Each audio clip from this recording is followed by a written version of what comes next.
One of the principles that I like to explore in this one is just the relationship between truth and light, and what is the nature of truth and what is the nature of light.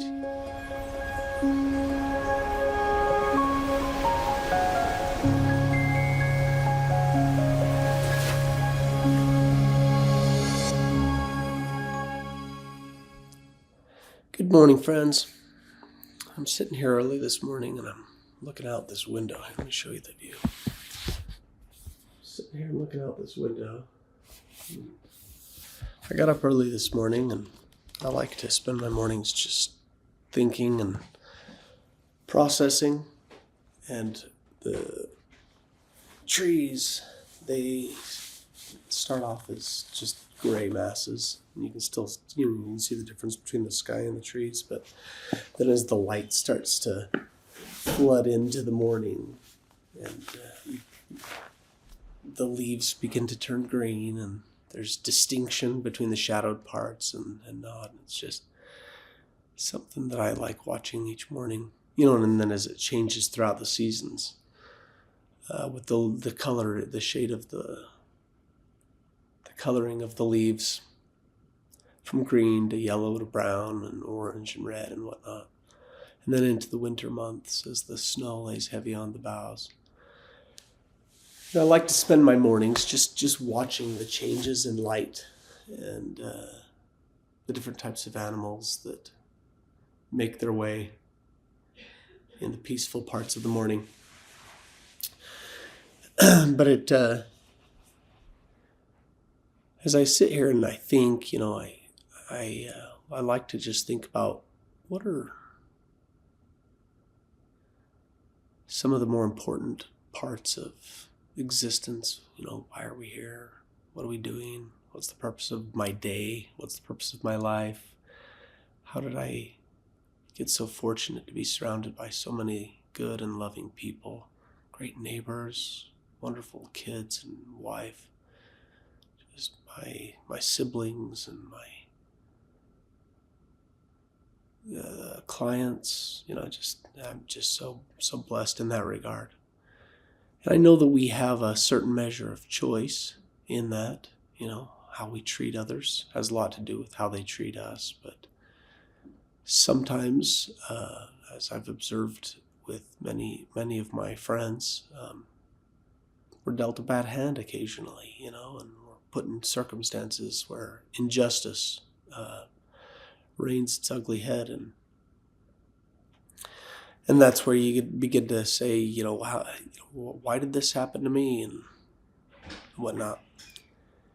Anyway, I just got a new shipment of my book in, Fruit, A Cosmic Story, and in the book, I explore, why does life contain so much suffering, and what's the purpose of it, and ultimately, I try to portray the fact that God is compassionate, a selfless vessel of incredible compassion, and that our heavenly parents are providing us in this life with an opportunity to grow and develop and learn, and that requires stresses and pressures and contraries and trials and tribulation and suffering of every kind. Those are the only circumstances under which we grow. That a pleasant paradisiacal environment doesn't necessarily help us to develop and grow. And I play with that idea. Since this is a cosmic story, I go to the beginning where Adam and Eve are and play with why they ultimately had to partake of the fruit. That was in God's best interest and their best interest, but that he couldn't force them to do it. He could only present them with the option, and even maybe create an environment where they ultimately would do it, but it had to be their choice because the consequences were quite dire. One of the principles that I like to explore in this one is just the relationship between truth and light, and what is the nature of truth and what is the nature of light. If we were just to look at truth, for example, and I'll do another post on just truth, but not all truth is of equal value. It may be true that my shirt is a bluish hue, but it doesn't, that's a circumstantial truth that really has very little importance. And then there's high and noble truths, principles that if we abide by those principles, they can bless our life richly, and they can determine who we're surrounded by and why we're surrounded by them, the types of interactions that we have with others, whether we ultimately find ourselves in a violent environment or a peaceful environment. And I believe that ultimately that's what Jesus came to establish firmly, was a path of peace, a path of truth, one that if we followed would help us to build heaven right here, that we wouldn't have to necessarily wait until we died before we could begin to experience heaven. And that those types of truths were truths that we could seek after. And I don't believe the truth is just super, super easy, cut and dry. There is a lot of circumstance in there, but it's because all truth is not of equal weight. So you get some principles like good communication, for example. Good communication can bless a relationship. And that principle crosses all cultures, all periods of time. It was as true back in Jesus' day as it is in ours. And it wouldn't matter if I were living in Russia or living in the United States or down in Brazil. It's true anywhere in the world and at any time.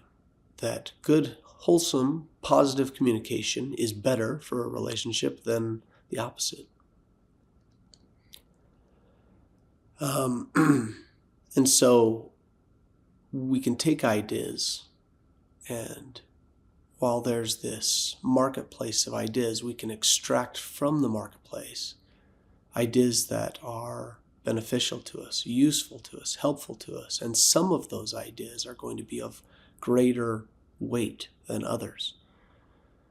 And frankly, a lot of the ideas that are shared broadly are of very little weight and substance.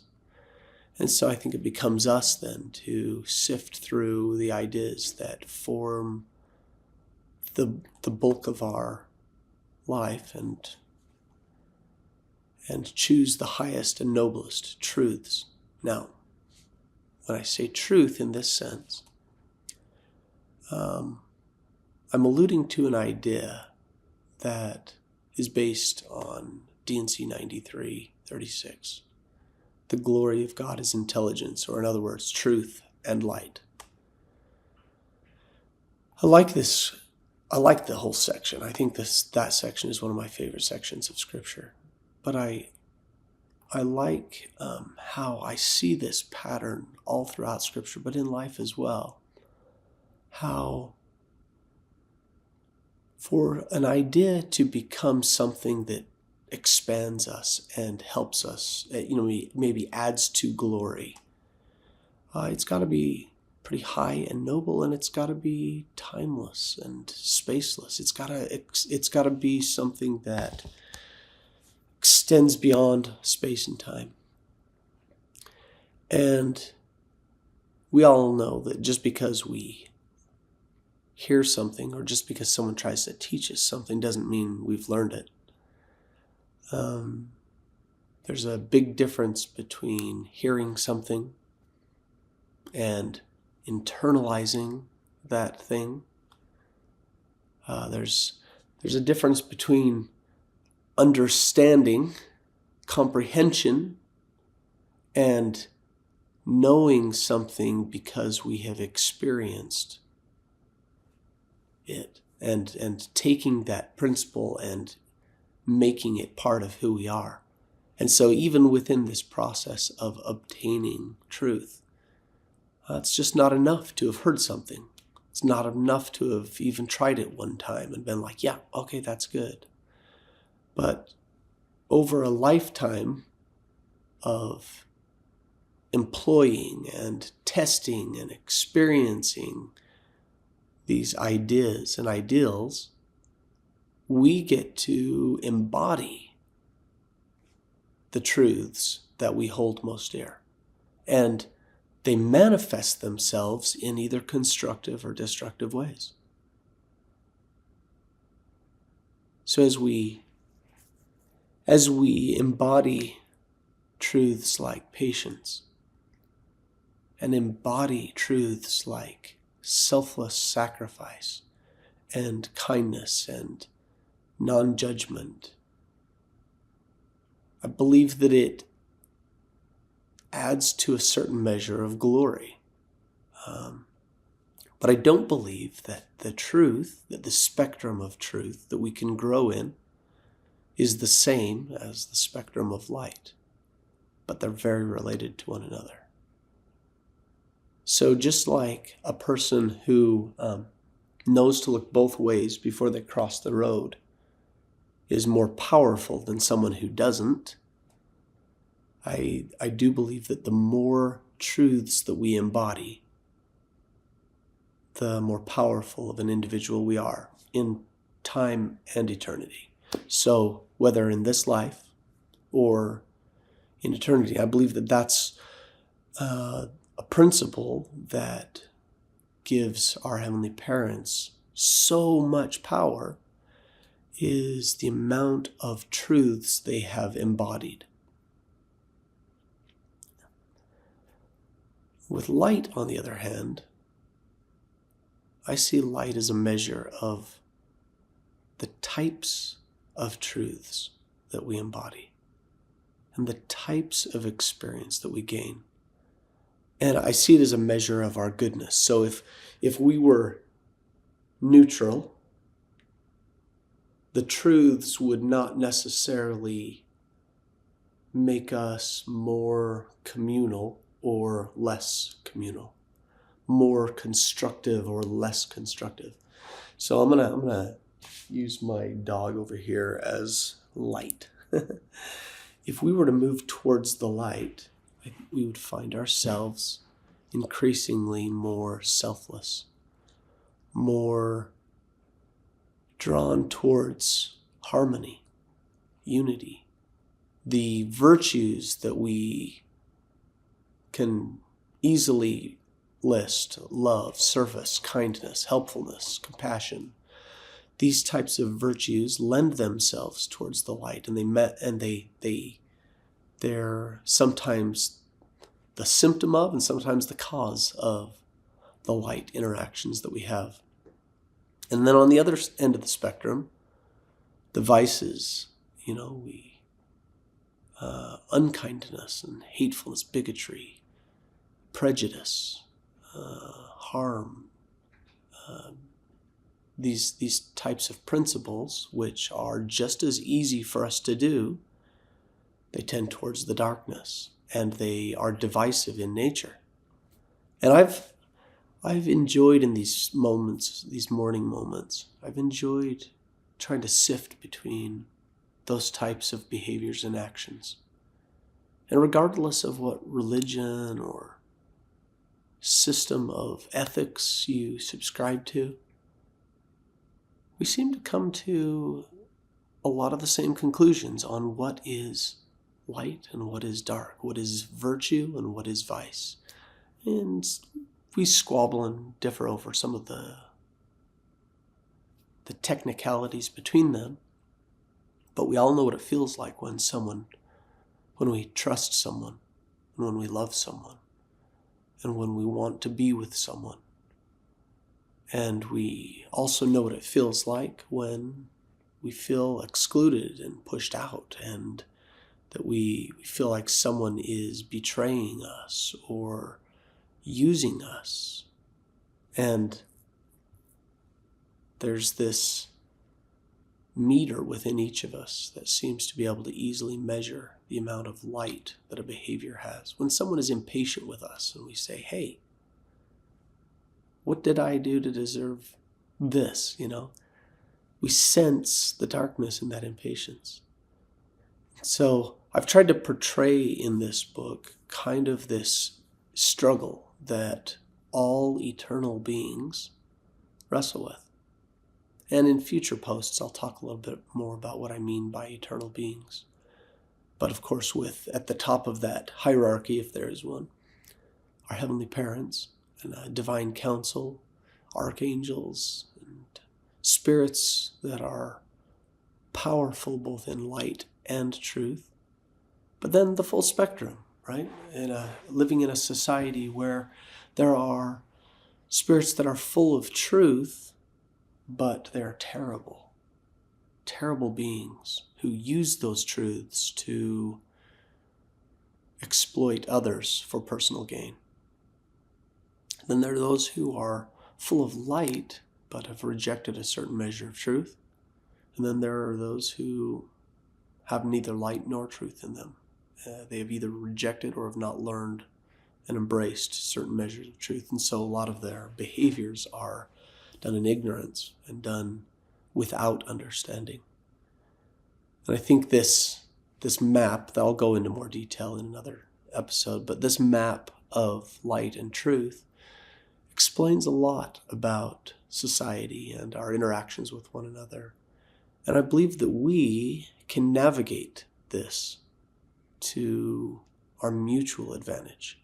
And that is a principle of light, that we would seek to lift and help each other for mutual gain, not for individual gain. That instead of trying to exploit others for personal gain, which would be a principle of darkness, we lift and bless and help and teach because we know that the stronger you are, if we have a good relationship, then the stronger we are together. And I do believe in an abundance mentality, and that there is more than enough for all, and that if we work together, we are stronger than I am or you are. Anyway, there's some initial thoughts. Let me just share one stanza from the book on light and truth. Here's one on, this is stanza 4 from part 1, where the individual, the protagonist, is trying to make sense of the truths, these noble ideals that are taught to them by heavenly parents, but and senses their goodness, but doesn't find them very appealing yet, hasn't come to understand them and embrace them and internalize them and embody them yet. He says, "Your ageless wisdom the great ones uphold. Such beauty, such grace, drawn straight from your lips. To what shall I compare such obvious realities? As water that stifles the drought in my mind, a spring, a well, a fountain of righteousness, the source, to be sure, of ever-living waters. Each morsel partaken and each measure drunk stirs as light within my ever-enlarging soul." So fruit is a poetic and artistic exploration of the purpose of life and the creation of the world. And in this stanza, you can hear in there some allusions to scriptural terms, the water, the waters of life, the great ones. In this sense, the great ones are the archangels, or the great spirits of light and truth who have already embodied much of this light and truth. And the younger ones, we who are younger, are still seeking to grow and learn.